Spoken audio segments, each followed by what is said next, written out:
국민의당 당대표실에 벽에다가 혹시 보셨어요 그거? 아직 좀 못 봐서 사진 못 잠깐만요 좀 상상만 해도 너무 자 리드 좀 합시다 좀. 당대표실 벽에다가 국민의당이 회초리를 걸어놨, 회초리 그림하고 뭐란 말한 문구를 써놨어요. 국민의 마음이 풀릴 때까지. 근데 이게 회초리로 때려달라는 건지 국민의 마음이 풀릴 때까지 때린다는 건지 헷갈리더라고요. 아이고 국민들 오세요. 안철수가 때려드립니다. 국민의당이 이 회초리도 이 대나무 회초리예요. 마디가 4개짜리인데 어우 맞으면 아플 것 같은데. 정말 풀릴 때까지 맞겠다는 각오를 했으면 회초리가 아니라 몽둥이를 넣었어야죠. 정말 때려드리고 싶네요, 진짜. 이 그림이 걸려있는 거를 보니까 나는 그게 생각나요. 야, 이 새누리당이 쓰던 전술을 전법을 그대로 갖다가 100% 베껴서 쓰는구나, 이 사람들. 확실히 뭔가 있다. 새누리당이 어떤 위기에 처하면 반드시 이 뒤에다 그림으로 정치를 했잖아요. 그런 것을 완전히 베끼는 것 같아요. 뭐 그건 이제 뭐 정치권에서도 트렌드라는 게 있고 이유가 딱 하나 있죠. 언론들이 뭐 최고위원회나 이런 거 하면 중앙을 잡잖아요, 보통은. 그러면 그 뒤에 있는 메시지로 일종의 PPL 광고 같은 거예요. 야구장에도 보면은 타자와 투수가 같이 겨루는 그 화면 안에 뒤에 광고판 엄청 많지 않습니까? 그런 개념이라고 생각하시면 되고 국민의 마음이 풀릴 때까지 이제 회초리로 때려달라 이런 건데 이게 정말 가식적이라는 거야. 진짜 회초리를 좀 줬으면 좋겠어요, 진짜. 진짜 때리게. 예, 진짜 방문해서 좀 열심히 땀이 날 때까지 때려줄 수 자, 있습니까? 그러면 안철수 대표가 공식적인 일정이 있을 때 있잖아요. 그걸 일정 알아내가지고 회초리 들고 가서 때려도 폭행 이런 걸로 신고하기 없기. 약속해줘. 어디 싸가지 없이. 그 최재성 위원장 나와서 그 인터뷰하는 걸 들어보면 선거에 대피하거나 그래가지고 지도부가 왕창 물러나고 거기에 비대위원회를 만들고 꼭 비대위원회에 강력한 힘을 가진 혁신위원회를 만들잖아요. 그렇게 해서 사실 진짜로 혁신을 하는 게 아니고 국민들한테 우리 이렇게 반성하고 있어라고 쇼잉을 한번 보여주잖아. 근데 더불어민주당은 대선에도 이겼고 뭔가 잘 나가고 있지만 더 잘 나가기 위해서 정당 발전위원회라는 걸 만들어서 소위 혁신을 하는 그걸 하겠다는 건데 이게 혁신을 위한 어떤 동력이 사실 떨어지는 건 사실이라 좀 더 힘들어 보이는 건 사실이에요. 잘 나가고 있는데 안 먹히는 거야. 말이 씨가 야 적당히 하자 잘 나가고 있는데 이런 분위기겠지만 이 사람들은 지금 그런 거잖아요. 제대로 된 반성도 없어. 아무것도 없어. 잘 봅시다. 안철수가 대선 후보가 되고 나서 문준용 조작 사건 났었잖아요. 대선이 끝나고 나서 박주선 비대위원장 제자로 갔는데 도대체 뭘 혁신했는지 전혀 감도 없는 상태에서 뜬금없이 안철수가 당대표 출마하고 있다고 해서 일단 당이 한번 출렁했잖아. 당신 너무 무렴치하다 이런 거였잖아요. 네. 그리고 나서 그 사이에 안철수가 무슨 국회에서 당시 김희수 소장 부결시키고 이럴 때 자기한테 무슨 국회 결정권이 있는 것처럼 또 이야기를 하고 그러면서 요소요소마다 사실 문재인 정부에 대한 어마어마한 막말을 퍼부으면서 존재감만 가시겠단 말이에요. 그런데 왜 비문 느낌이란 건 그런 것 같아요. 예전에 그러니까 문재인 대표 시절에 또는 그러니까 18대 대선 후보로서의 문재인 비문들 입장에서는 뭔가 좀 잘못할 것 같은 생각으로 문재인 대통령이 못하는 측면으로 자기가 보이는 거를 국민을 대변해주면 자기의 존재감도 커지고 국민들 박수를 받을 줄 알았단 말이에요. 근데 최근에 가장 최악으로 나오고 있죠. 4.5% 정도 나와요. 당 지지율이. 네. 그러니까 이것은 사실은 더 이상 밑바닥으로 빠질 수 없는 안철수 쪽 입장에서는 어쩔 수 없는 궁여지책이라고 보는 거죠. 이제 와서 회초로 때려달라고 그러는 거예요. 너무 처절해 보이기도 하고 그런데 포장님 말씀처럼 첫 단추부터 잘못된 거죠. 이 대선 패배에 책임을 져야 하는 사람들이 자기들이 수습하겠다고 나서가지고 지금까지 끌고 오고 있는 거잖아요. 이런 회초리를 들어서 때려주십시오라고 할 말 정도는 안철수가 대표 시작할 때쯤 뭐 한다거나 이런 그렇죠. 시기가 있는 건데요. 패악질은 다 해놓고 지지율이 밑바닥을 기니까 이제서야 회초리로 때려줘서 이렇게 하고 있는 거거든요. 안철수 대표가 학생이나 이제 살아오면서 회초리로 이제 종아리에 피가 날 때까지 맞아본 경험이 없나 봐요. 그러니까 저렇게 때려달라는 말을 쉽게 하죠. 그렇죠. 맞아본 사람은 절대 저런 말 쉽게 못 하거든요. 맞다. 그러면 안 맞으려고 노력하지. 저런 말 못 하고요. 국민의당에서는 이게 뭐 사랑의 매라고 해서 이게 국민의 마음이 풀릴 때까지 때려주십시오라는 이미지가 아니고 이 사람들이 주장하는 것은 그냥 소통하겠다. 이 정도 의미예요. 그러니까 이걸 주도하고 있는 사람이 이것도 이벤트인데 박인준 전 화이트 커뮤니케이션 대표라고 하는 사람. 새누리당의 그 당시 이름이 이제 기억도 안 난다. 그만뒀지 그 빨간 색깔 막 도용했던 바로 에이스 침대. 네. 아 이름 생각 안 나네요. 애청자 여러분 댓글. 근데 이 사람을 이제 영입을 해가지고 지금 이 이벤트를 하는 건데 지금 효철이가 끝이 아니고요. 떼수건, 효자손 이런 걸로. 효자손은 알겠죠? 무슨 의미? 효자손도 때리는 거 아니에요? 저는 그걸로 맞았는데. 네. 교자선이 두 가지 정도죠. 하나는 가려운 데 긁어주고 뒤집으면 맞는 거고. 떼수건은 뭘까요? 근데 어떤 떼수건으로 때리는 거 아니에요? 그래 물에 적셔가지고 때리면 아파요.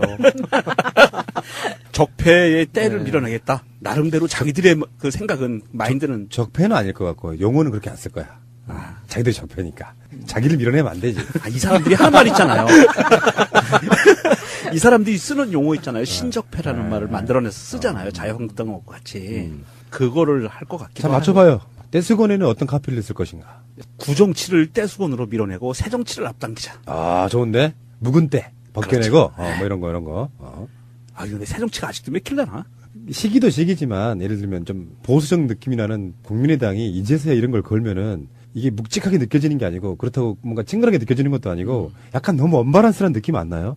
떼수건 걸고, 회초리 걸고, 효자손 걸고. 저는 개인적으로 안철수, 김동철 두 사람을 이렇게 국회에서 일하는 거를 직접 봤기 때문에 너무 가식적이라는 그렇죠, 게 예. 느껴져서 싫어요. 그런 모습들이. 장기적으로 보면 안철수는, 그러니까 유승민은 말할 것도 없고, 안철수 대표는 자유한국당 쪽 플러스 어쨌든 그걸 보수 대통합이라고 해야 될지 보수 대 야합이라고 해야 될지 뭔지 모르겠습니다. 그쪽에 후보가 되는 길로 갈 것이다. 근데 안철수는 약다는 느낌이 드는 게 국정주의 이야기하면서 자기의 이제 정체성을 더 우클릭했잖아요. 네. 우리가 알고 있는 새정치는 사실 진보적 느낌이 더 강한 거였단 말이에요. 네. 그러면서 스멀스멀 저쪽으로 가고 있는데 애초에 국정주의를 주장한 이유가 틈새 시장이 아니고 저쪽에 큰 시장이 있는 거 내가 먹어야겠다 이 생각까지 하고 있는 게 보인다는 거잖아요. 그렇죠. 예. 근데 이제 유승민은 그렇다 치고 뭐 사실 뭐 관심도 별로 없고요. 안철수 씨한테는 제가 그런 얘기 하나 해드리고 싶어요. 그러니까 저는 이제 안철수 씨보다는 정치를 해본 경험은 없지만 바깥에서 객관적으로 보면 이 양반은 태도가 너무 나빠. 그러니까 태도 때문에 결국 망한 정치인 중에 하나예요. 그 싸가지 없는 말을. 그거는 빙산의 일각이고. 근데 그 빙산의 일각이 빙산의 본질을 드러낼 수도 있어요. 일단 안철수는 소통의 느낌이 없는 사람이고 첫 번째.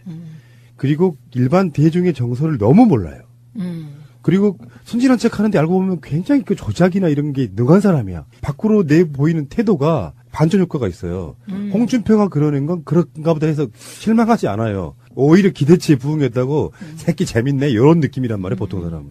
근데 안철수는 순진한 듯한 얼굴로 더 어마어마한 것들을 보여주니까 그 태도 때문에 곧 망한다 이렇게 보는 거예요. 저 다 동의하면서요. 혹시 안철수 대표는 내가 하면 이 모든 게 새정치다 이렇게 생각하지 않나 그런 생각이 듭니다. 어느 날 제가 안철수 씨를 보고 느끼는 게 그런 느낌이었거든요. 정말 독불장군 스타일이구나. 비판이든 간에 남들이 누군가가 나를 공격할 때는 이유가 있을 거야라는 생각에 뭔가 자기 행동을 고쳐줘야 돼요. 근데 그게 전혀 없는 사람이에요. 네, 핵동의. 근데 이게 어쩝니까? 문재인 대통령 지지율이 67%로 떨어져서 이제 그 다음에 65% 될 줄 알았는데 갑자기 70%로 오르더니 73%로 오르고. 대통령 큰일 났어요. 박스권에 갇혔어. 큰일 났어요. 제가 70%가 박스권에 갇혀 있다 보니 그것뿐입니까? 아유, 역대 영부인이 대통령 지지율을 앞선 건 처음이잖아요. 이렇게 되다 보니 민주당에 가서 대권 후보가 되는 건 가능성 제로가 된 겁니다. 예. 그래서 저는 안철수 전 대표의 무의식은 중도 통합을 내세운 자유한국당 세력까지 다 모은 보수의 대통령 후보가 되는 거다. 무의식은. 유승민하고요. 안철수는 약간 좀 엘리트 느낌이 나요. 반면에 홍준표는 약간 잡놈 느낌이잖아요. 그렇다 보니까 심하세요. 뭐 우리가 그렇게 얘기할 수 있죠. 근데 홍준표 자체가 또 법에 걸려 있는 부분들이 있고 그래서 결국에는 무주 공산이 될 거야라는 생각도 분명히 있을 것 같은 생각이 들어요. 그렇죠. 그리고 이제 김무성이 들어간 이유가 그거라고 우리가 일찍이 합의한 바잖아요. 그러면 거기에는 뭐 유승민이 들어가면 유승민을 그대로 봐주고 오냐 다 내줄게 이럴까요? 거기도 또 나름 나는 잠룡이다 많거든요. 잡룡이 아니고 잠룡. 잠수에 있는 물 밑에 있는 용들이 많거든요. 그러니까 보세요. 지금 말씀하신 게 어쨌든 자유한국당이 무주 공산이 된다. 이 가능성이 몇 프로나 돼요. 한 달 내에 몇 프로. 지금 당장은 없죠. 없다니까요. 그러니까 이게 기다려야 돼. 그런데 기다리다 보면 지지율이 점점 떨어져서 바른정당과 국민의당은 그냥 지지율 2, 3%가 될 수도 있는 거잖아요. 그러니까 우선 그걸 막기 위해서 합쳐야죠. 논란이 있더라도 이슈의 중심에 있다는 것 자체는 정치인들한테 좋은 거잖아요. 그쵸. 네. 잊혀지지 않으니까요. 그래서 저는 결국 유승민과 안철수는 목표가 같다. 그래서 같이 간다. 그러면 국민의당은 분열을 겪을 것이다. 분열의 시기는 민주당이 결정할 것이다. 하는 걸 들어보면 선거에 대피하거나 그래가지고 지도부가 왕창 물러나고 네. 거기에 비대위원회를 만들고 꼭 비대위원회에 강력한 힘을 가진 혁신위원회를 만들잖아요.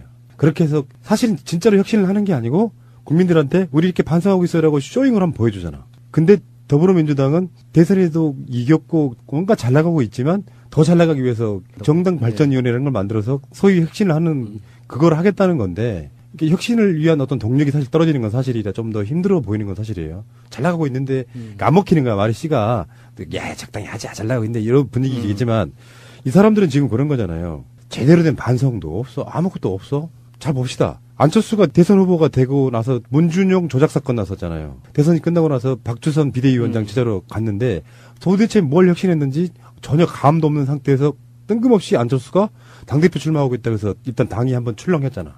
당신 너무 무렴치하다 이런 거였잖아요. 네. 그리고 나서 그 베껴서 쓰는구나 이 사람들.